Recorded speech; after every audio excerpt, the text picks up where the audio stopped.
नमस्कार साथियों, जैसा कि आप यहाँ देख पा रहे हैं, आज हम बात करने वाले हैं बीएसटीसी फर्स्ट ईयर और सेकंड ईयर दोनों में जो गणित आती हैं, दोनों के लिए इक्वल इम्पोर्टेंट है ये टॉपिक जिसका नाम है संख्या पद्धति।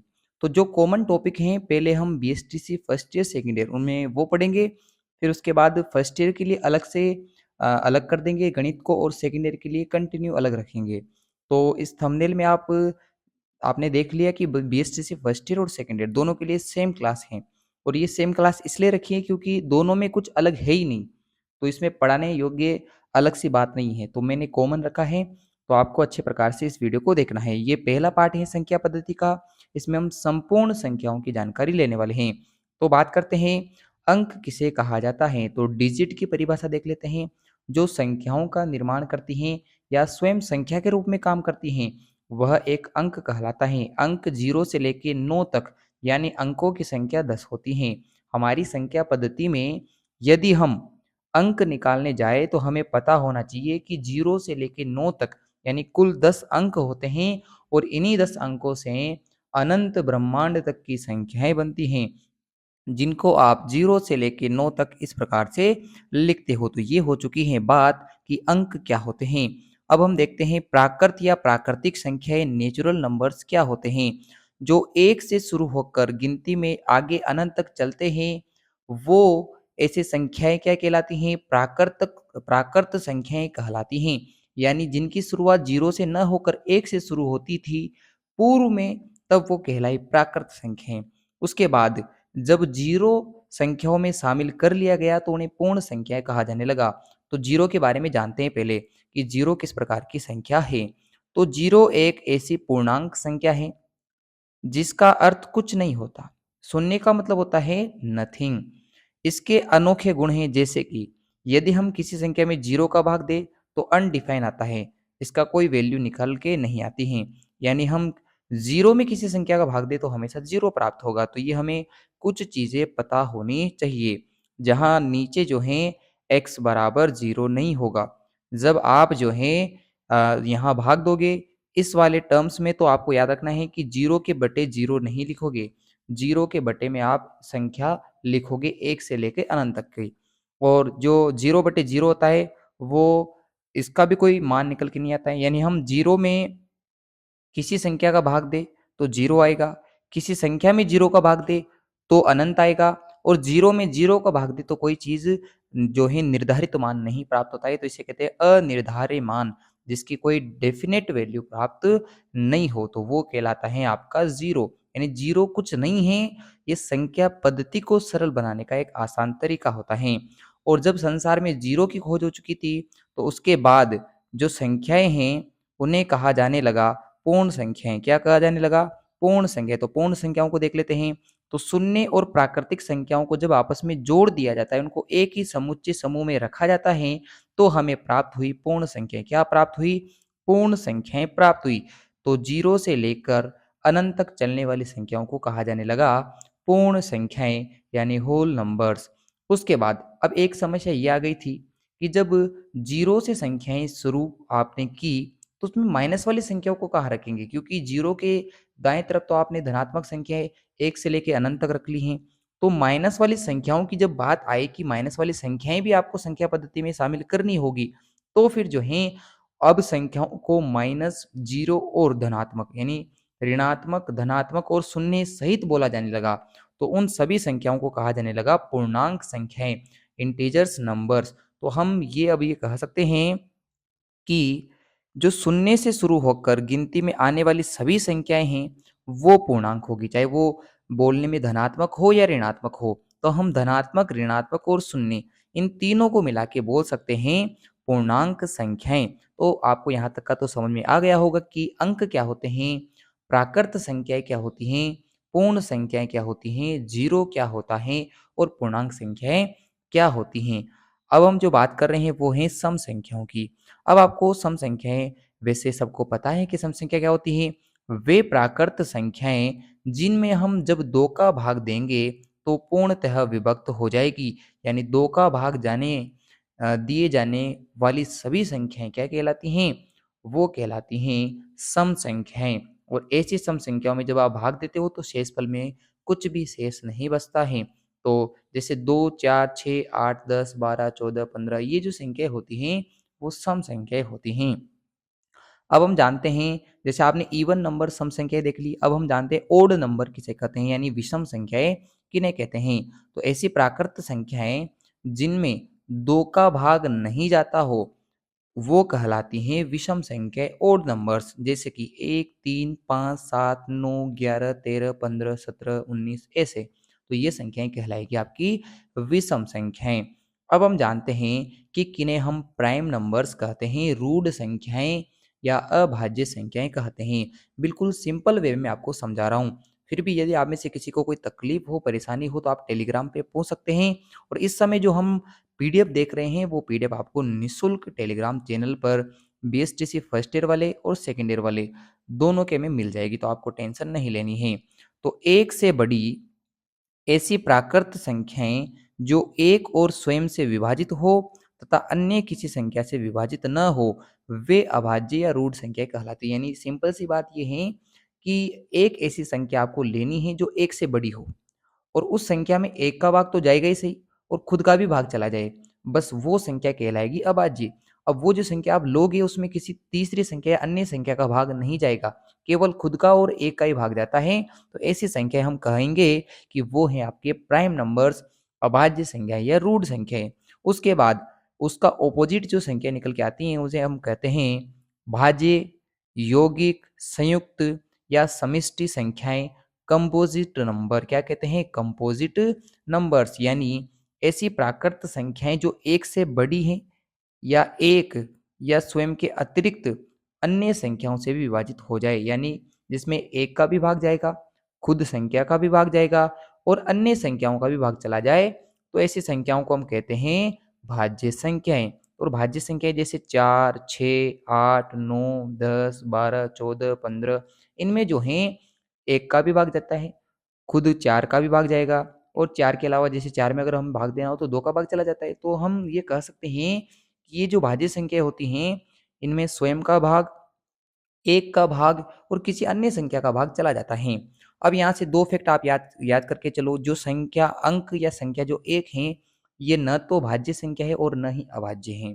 तो 1 जो है न तो प्राइम नंबर में आएगा और न ही आपके कंपोजिट नंबर में आएगा। सबसे छोटी अभाज्य संख्या देखें तो 2 होती है, क्योंकि 2 1 से बड़ी भी हैं। 2 में 2 के अलावा और 1 के अलावा किसी संख्या का भाग भी नहीं जाता है।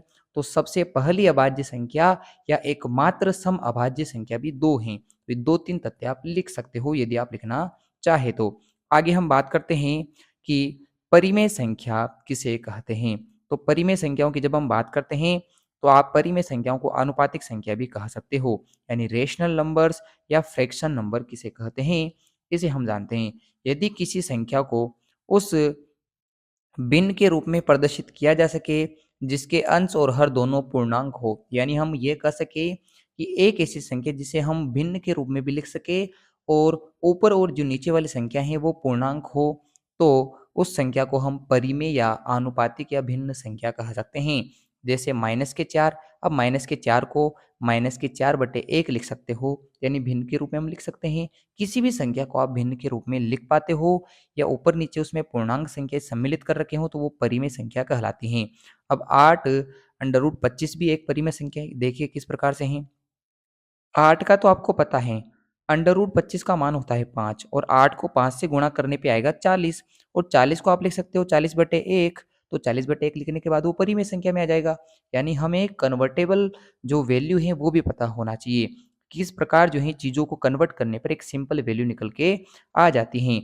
अब हम आगे बात करते हैं अन्य संख्याओं की। जिस प्रकार परिमेय संख्याओं की बात हो चुकी है, तो अब हम अपरिमेय संख्याओं, इर्रेशनल नंबर की बात करते हैं। यदि किसी संख्या को उस भिन्न के रूप में प्रदर्शित न किया जा सके जहां अंश और हर दोनों पूर्णांक हो, यानी हम कह सके कि ऐसी संख्याएं जिनका अंडर रूट ज्ञात नहीं किया जा सकता हो, वो कहलाती हैं इर्रेशनल नंबर्स, अपरिमेय संख्याएं, क्योंकि उनको भिन्न में लिखना संभव नहीं होता है।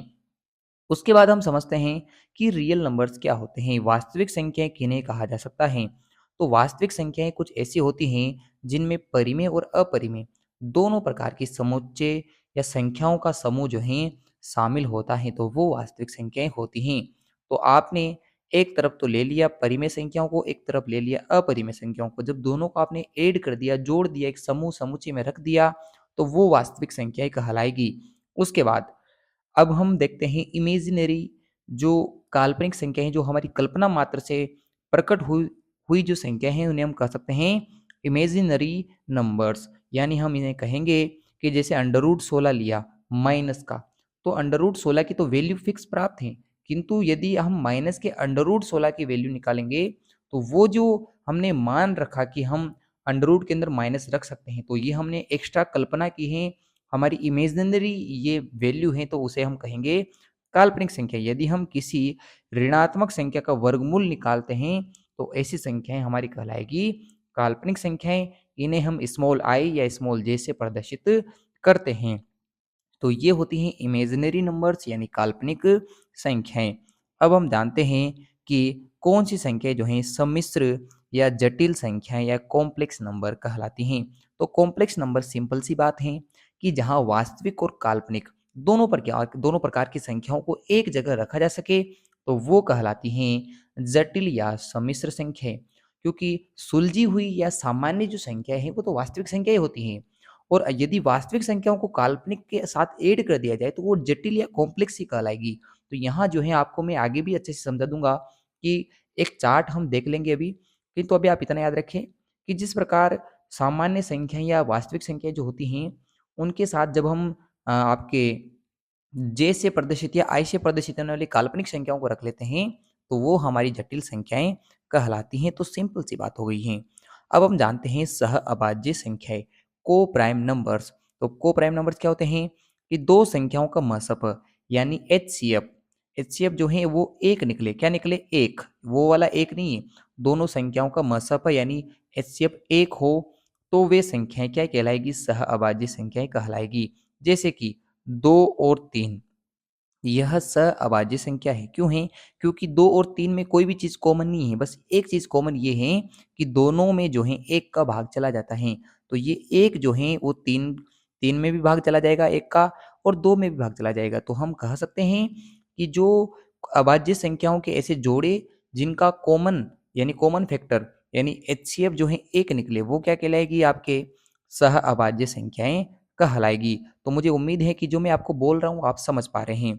आगे हम देखते हैं कि जुड़वा अभाज्य संख्या किन्हें कहते हैं। जैसे वे दो ऐसी लगातार आने वाली अभाज्य संख्याएं जिनके बीच में एक अभाज्य संख्या अवश्य हो, तो वो कहलाती हैं जुड़वा अभाज्य संख्या। उदाहरण से समझने में आसानी होती है। जैसे 17 तथा 19 जो है जुड़वा अभाज्य संख्या है। क्यों है? क्योंकि इनके बीच जो है एक भाज्य संख्या 18 है। इसी प्रकार 29, 31, 17, 71, 73, तो इनका मतलब हम ये समझेंगे कि दो ऐसी अभाज्य संख्याएं पास पास की जिनके बीच में एक भाज्य संख्या हो, वो क्या कहलाती हैं, वो हैं जुड़वा अभाज्य संख्या। बिल्कुल सिंपल से आपको 3 उदाहरण यहाँ पर दे रखे हैं। मैंने आपके बीएसटीसी के सारे पेपर्स के जो आए हुए प्रश्न हैं उनको अच्छे से देख लिया है। उनके बाद मैंने ये डिसीजन लिया कि मैं सारी चीज़ आपको अच्छे प्रकार से पढ़ाऊंगा, क्योंकि पिछले वर्ष हमने पढ़ाया था, किंतु उसमें ऐसा था कि हम लास्ट टाइम पे कवर कर रहे थे, तो पूरी चीज़ें कवर नहीं कर पाए। और इस बार मुझे कोई ऐसा डर भी नहीं है कि आपको अच्छे प्रकार से नहीं पढ़ाएं, तो मुझे डिटेल से पढ़ाना है इस बार। आगे देखते हैं पॉजिटिव नंबर्स, धनात्मक संख्या किन्हें कहते हैं। तो धनात्मक संख्या आपको सबको पता है कि जो धन चिन्ह के साथ लिखी जाए या प्रदर्शित की जाए वो धनात्मक संख्या है। और धनात्मक संख्या वो भी होती है जिनको अगर नहीं भी लिखो आप, तो आप इसे याद रखें कि जीरो के दाएं तरफ वाली सभी जो संख्याएं होती हैं पूर्णांक संख्याओं में, वो धनात्मक संख्या होती हैं। जरूरी नहीं कि आप इनको आगे जीरो जो है इनके आगे जो है प्लस का चिन्ह लगाओ। जैसे 1, 2, 3, 4 ये सभी संख्याएं किस प्रकार की, धनात्मक ही तो हैं। तो हम ये ऐसा कह सकते हैं कि पूर्णांक संख्याओं के समुच्चय में जीरो के दाएं तरफ वाली सभी संख्याएं धनात्मक कहलाती हैं। और जीरो के बाएं तरफ की जो संख्या होती हैं जिनके आगे माइनस का चिन्ह लगाना अनिवार्य है, वो कहलाएगी नेगेटिव नंबर्स, ऋणात्मक संख्याएं। आगे देखते हैं आवर्ती या दशमलव। आवर्ती दशमलव किन्हें कहते हैं। तो ये आवर्ती दशमलव बहुत सिंपल है कि जब आप किसी संख्या में किसी अन्य संख्या का भाग दें, तो भाग देने के बाद जो है लगातार संख्याएं चलती रहे, कंटिन्यूअसली जो है चीजें आती रहे, तो वहाँ जो रिपीट होती हैं दशमलव के बाद संख्याएं, उन्हें हम आवर्ती दशमलव संख्याएं कहते हैं। तो अब यहाँ तक आपको कन्फ्यूजन दूर हो गया होगा। अब हम जानते हैं अंतिम दो संख्याओं के बारे में, जो हैं वर्गमूल संख्याएं और घनमूल संख्याएं, यानी स्क्वायर रूट नंबर्स और क्यूबिकल नंबर्स या क्यूब रूट नंबर्स। वह संख्या जिनका वर्गमूल पूर्ण संख्या में प्राप्त हो वो क्या कहलाती हैं? वर्गमूल संख्या कहलाती हैं। और अब जैसे 4 जो हैं, इसको आप इस प्रकार से लिख सकते हो 2 इंटू 2, यानी 4 के आपने पूर्ण संख्या के रूप में टुकड़े कर दिए हैं 2, तो इन 2 टुकड़ों में से एक टुकड़े को बाहर निकाल लो, तो आपका आंसर प्राप्त हो जाएगा कि √4 की एक फिक्स वैल्यू पूर्ण संख्या के रूप में वैल्यू प्राप्त हो जाती है, तो वो है आपकी वर्गमूल संख्याएं। इसी प्रकार हम घनमूल संख्याओं को भी ऐसे निकाल सकते हैं कि एक ऐसी संख्या जिसके आप परफेक्ट पूर्ण संख्या के रूप में टुकड़े कर सकते हो। और टुकड़े कितने-कितने के होंगे? जहाँ घनमूल निकालोगे तो 3-3 के जोड़े लेने पड़ेंगे और 2-2 के जोड़े लेते हैं आप वर्गमूल संख्याओं में। तो 3 में से एक संख्या को बाहर निकाल लो, वही संख्या आपकी दी हुई संख्या की क्या होगी? घनमूल होगी और यहाँ दी गई संख्या की वर्गमूल होती है। तो बिल्कुल सिंपल वे में मैंने आपको समझा दिया है। अब हम चार्ट देख लेते हैं जटिल संख्याओं से किस प्रकार से संख्याएँ निकली हैं, क्योंकि कई बार क्या होता है कि हम समझ तो पा रहे हैं, किंतु हमें चीज़ें याद नहीं होती। इसलिए हम बिल्कुल सिंपल वे में समझेंगे। तो जटिल संख्याएँ मैंने आपसे कहा था कि जिनमें वास्तविक और काल्पनिक दोनों प्रकार की संख्याएँ सम्मिलित हो, वो कहलाती हैं आपके क्या कहलाती हैं? कॉम्प्लेक्स नंबर, जटिल संख्याएँ। वास्तविक संख्याएँ 2 प्रकार की होती हैं, शांत और अशांत। शांत का मतलब जिनकी एक फिक्स वैल्यू प्राप्त होती हैं दशमलव के बाद भी, और जिनकी एक फिक्स वैल्यू प्राप्त नहीं होती उन्हें हम अशांत या नॉन टर्मिनेटिंग नंबर्स कहते हैं। अब अशांत में भी क्या होता है कि ऐसी संख्याएँ जो अशांत तो हैं, जो कंटिन्यूअसली भी आ सकती हैं और कंटिन्यूअसली नहीं भी आ सकती। यानी अशांत के अंदर भी रिपीट हो सकती हैं चीज़ें और रिपीट नहीं भी हो सकती। जैसे अंडर रूट वाली जो संख्याएँ होती हैं, वो अनावर्ती अशांत हैं। और कुछ ऐसी संख्याएँ होती हैं जिनकी वैल्यू लगातार तो चलती रहेगी किंतु रिपीट हो रही हैं। तो ये हैं कि रिपीट भी हो और रिपीट ना हो, उस आधार पे। आगे देखते हैं अनावर्ती संख्याओं को आप अपरिमेय संख्याएँ, इरेशनल नंबर कह सकते हो। अब हम देखते हैं परिमेय संख्या जो हैं वो 2 प्रकार से हो सकती हैं, एक तो भिन्न संख्या और एक पूर्णांक संख्या। तो परिमेय संख्याओं को हम समझते हैं। परिमेय संख्या रेशनल नंबर, आपने कहा था कि जो परिमेय संख्याएँ हैं उनको पूर्णांक संख्याओं के भिन्न के रूप में लिखा जा सकता है। और पूर्णांक संख्याएँ नेगेटिव भी होती हैं और पॉजिटिव भी होती हैं। तो पूर्णांक आपको कहा था कि पूर्णांक संख्या ऐसा समुच्चय होता है जिसमें 0 मध्य में होता है, उसके दाएँ ओर धनात्मक संख्या और बाएँ ओर ऋणात्मक संख्याएँ होगी। और धनात्मक संख्याओं को आप प्राकृत संख्याएँ बोल सकते हो, जहाँ एक संख्या अभाज्य होगी और एक उसमें से निकलेगी भाज्य। तो इस प्रकार से एक चार्ट होता है। तो मुझे उम्मीद है दोस्तों कि आपको आज का वीडियो समझ में आया होगा। ये बीएसटीसी फर्स्ट ईयर के लिए भी है, सेकंड ईयर के लिए भी है। इसके 2 अगले पार्ट और आने वाले हैं, तो वो भी दोनों के लिए सेम होंगे। इसलिए आपको अच्छे प्रकार से पढ़ना है और कमेंट करके बताइए कि आपको समझ में आया या नहीं आया।